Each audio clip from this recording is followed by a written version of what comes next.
Então, agora a gente vai conhecer a última maneira de flexionar o verbo, né? Nós temos mais outras duas maneiras, mas vocês não vão aprender isso no quinto ano, só mais pra frente um pouquinho, tá? Então a gente vai só dar uma relembradinha aqui nas formas de flexão do verbo e depois a gente vai, né, falar sobre a flexão de modo, que é o que a gente vai ver agora, porque a gente já viu as outras três, mas vamos só relembrar, tá? O verbo é uma palavra que é complexa de ser estudada porque ela varia de várias maneiras diferentes, né? Ela pode se flexionar quanto ao número. Quanto ao número, ela se flexiona de duas maneiras diferentes. Ela pode ser singular ou plural.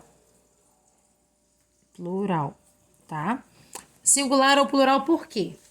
Singular quando se refere a uma única pessoa ou uma única coisa, ou plural quando se refere a duas ou mais coisas ou pessoas, ok? O verbo também pode se flexionar em pessoa, nós vimos também que se divide em primeira, segunda e terceira pessoa do singular e primeira e segunda pessoa do plural. Para a gente saber quais são as pessoas do verbo, é só a gente ver, né? Pensar se é quem fala, com quem se fala e de quem se fala, né? Primeira pessoa, segunda pessoa, terceira pessoa. Então, os pronomes eles vão indicar, né, se o verbo está na primeira, segunda ou terceira pessoa do plural ou do singular. Primeira pessoa do singular, eu. Primeira pessoa do plural, nós. Segunda pessoa do singular, tu. Segunda pessoa do plural, vós. Mas geralmente o vós não é muito usado, o vós é mais usado em poesia, Bíblia, né?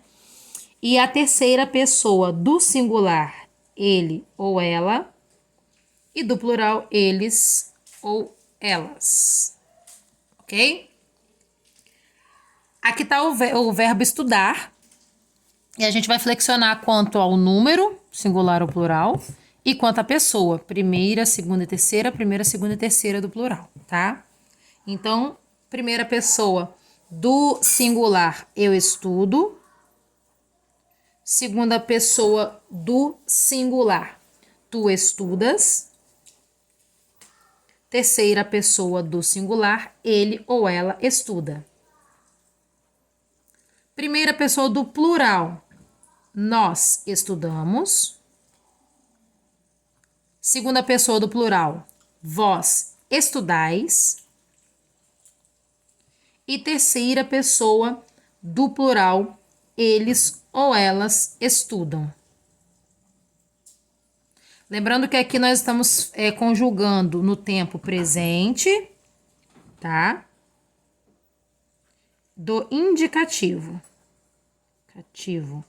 Escrevi indicativo. Indicativo, tá? Depois a gente vai ver essa parte do indicativo. Certo? Quando os verbos estão no tempo presente, por exemplo, é muito simples você saber se ele está na primeira, segunda ou terceira pessoa do singular ou do plural. Mesmo que não tenha o pronome aqui, pela terminação você já sabe, ó. Terminado em o. Terminado em o aqui. Primeira pessoa. O S, né, junto da palavra, da origem, né, do verbo. Segunda pessoa. Se não tiver nada, né, nenhuma terminação no verbo, terceira pessoa. Eu esqueci do S, né? Estudamos. Aqui, ó, o mos. Primeira pessoa do plural. As, ou IS. Segunda pessoa do plural. E a M, ou o M. Terceira pessoa do plural, tá? Só olhando pelo finalzinho do verbo você já tem uma noção. Mas, provavelmente vai ter o pronome na frente que vai fazer você entender mais fácil. Beleza. Plural e singular, primeira, segunda e terceira pessoa.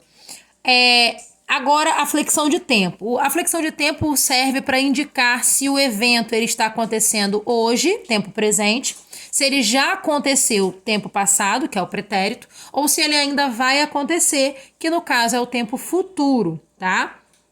O tempo presente é o único que não vai ter subdivisões. Porém, o tempo pretérito, que é o passado, e o futuro vão ter divisões. O futuro vocês não vão ver agora. Pretérito eu dividi para vocês em pretérito perfeito e imperfeito.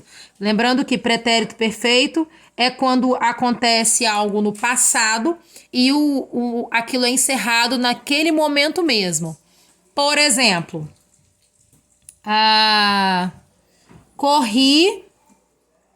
ontem corri pela rua, né? Ontem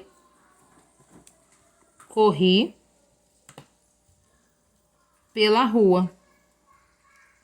Ok? Corri pela rua, pronto. Ok? Encerrou o assunto. Opa. Agora, no pretérito imperfeito, esse verbo no passado, ele não vai encerrar a questão ali naquela situação. Ele vai dar a entender que aquela situação ela está incompleta, ela não foi terminada, certo? Então, como que a gente vai ver? Por exemplo, usando a mesma frase. Ontem estávamos a correr pela rua, né? Você já trocou o fato de você colocar que estávamos a correr faz com que o verbo ele não encerre a ação naquele momento. Então ele dá a entender que é algo contínuo, tá? Deixa eu colocar aqui. Pronto. Mas não precisa necessariamente colocar o estávamos, né? Para poder o verbo estar no pretérito imperfeito. Por exemplo, ontem comi um sanduíche. Pretérito perfeito, comi o sanduíche. Ponto. Ontem comia um sanduíche delicioso. Quer dizer, o comia já é imperfeito, já pretérito já está o verbo já está no pretérito imperfeito. Que a ação de comer estava em movimento, estava inacabada, comia. Não comia, estava comendo ainda, só que ontem, passado, tá? Não sei se deu para esclarecer. Agora vamos ao modo, tá? O verbo, ele se flexiona também em modo. O que o modo indica? O modo indica a atitude de quem está falando, de quem está praticando a ação, ou de quem fala sobre essa ação em relação àquilo que está sendo dito, né? A pessoa que diz em relação ao que está sendo dito. Se a pessoa ela está dizendo algo que tem certeza, né? O verbo indica certeza, precisão do que vai acontecer. Esse verbo está no modo indicativo. Por exemplo, tempo presente, eu estudo. Certeza, eu estudo, ok? O verbo está no modo indicativo. Já no modo subjuntivo é o contrário. O verbo ele vai expressar, ele vai indicar incerteza, vai indicar dúvida, tá? Exprime uma possibilidade de algo que poderia acontecer, mas não necessariamente está acontecendo, tá? Algo que poderia acontecer. Então, por exemplo, ainda usando o verbo estudar, se eu tivesse tempo, se eu tivesse tempo, estudaria. Ok? Esse verbo tivesse, ele indica incerteza. Quer dizer, uma condição para você estudar. Se eu tivesse tempo, estudaria. Não quer dizer que eu estou estudando. Se eu tivesse, estudaria. Ok?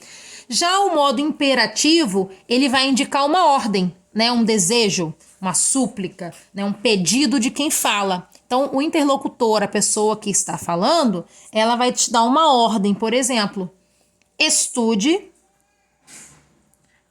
para a prova. Ó, estude para a prova é uma ordem. Então, o verbo exprime ordem, então ele está no imperativo. Se o verbo exprimir é dúvida ou incerteza, ele está no subjuntivo. Se o verbo indica, né, exprime certeza, ele está no modo indicativo, ok?